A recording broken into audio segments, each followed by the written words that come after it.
it, but I wouldn't be surprised if they don't. What's going to happen to the family? I think all of us want to move out of Bloomington. Yeah. So. That's for sure.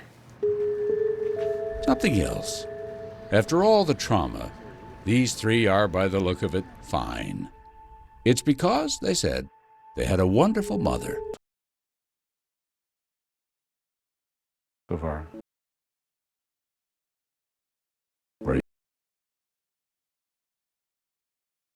Incredibly.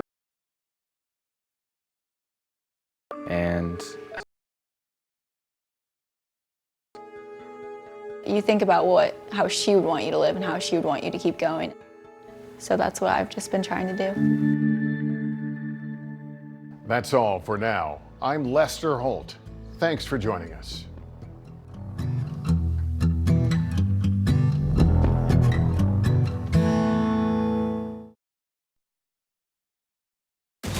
NBC4 News at 11 starts with breaking news.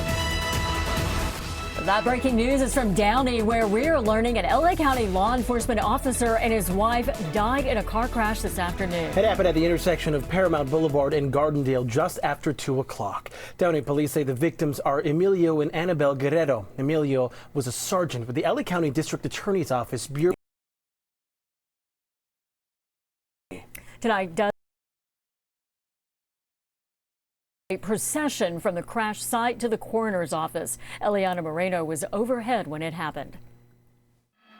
And the procession is well underway for two beloved members of the Downey community who lost their lives in that violent crash at Paramount and Gardendale early this afternoon. Now, you see the coroner's van there in the center of the shot that is carrying the bodies of the deceased. But let me widen out the shot. I want to show you the impressive response here from the LA County Sheriff's Department and neighboring agencies as they participate in this procession that is making its way northbound on the 710, coming away from the 105. There are easily 100 squad cars in this procession, if not more. Their final destination is the LA County Coroner's Office, which is located in Boyle Heights. So from the northbound 710, all of these officers will transition to the westbound 10 and eventually exit near the Soto exit, where again the bodies of the deceased will be taken to the coroner's office.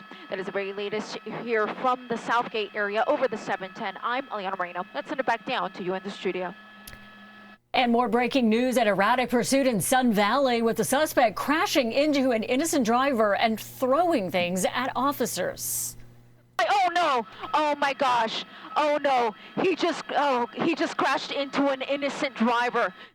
This started as a traffic stop. It turned into a slow-speed pursuit on the 170 freeway. The driver had his hood open the whole time and kept tossing things out of the car. He also got out multiple times and threw some type of liquid at officers. One officer tried to use the canine, but the driver got back inside the car. After crashing into the person's car, the driver got out once again. The canine was able to take him down for the arrest. We turn now to the breaking news out of Israel, where it is now confirmed that Americans are among the hundreds dead as a war continues to rage in the world's only Jewish state. As we take a live picture from a very smoky Gaza City this morning, where right now it is just after 9 a.m. on Monday. It is the third day of fighting in the region after the Palestinian militant group Hamas launched a surprise attack on Israel. Sources telling NBC News tonight that U.S. lawmakers briefed on the situation were told at least 4 Americans have died in the attacks, and that number would likely go up. Meantime, dozens of tourists from the U.S. are sheltering in place as they look for a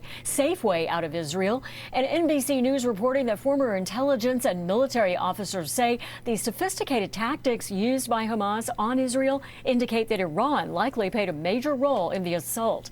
At least 700 people were killed in Israel, and the Palestinian Health Ministry reports more than 400 killed in Israeli strikes on Gaza. NBC4's Tracy Leong just spoke to a family in central Israel, about 30 minutes from Jerusalem. They described the terrifying moments on the ground. Jonathan and Kathy Ninoska Ravid moved to Israel nearly 2 decades ago from the United States with her family. She tells me she's experienced bombs going off in her country, but never at this level, even telling me she's afraid to go outside. We do want to warn viewers what you are about to hear may be graphic.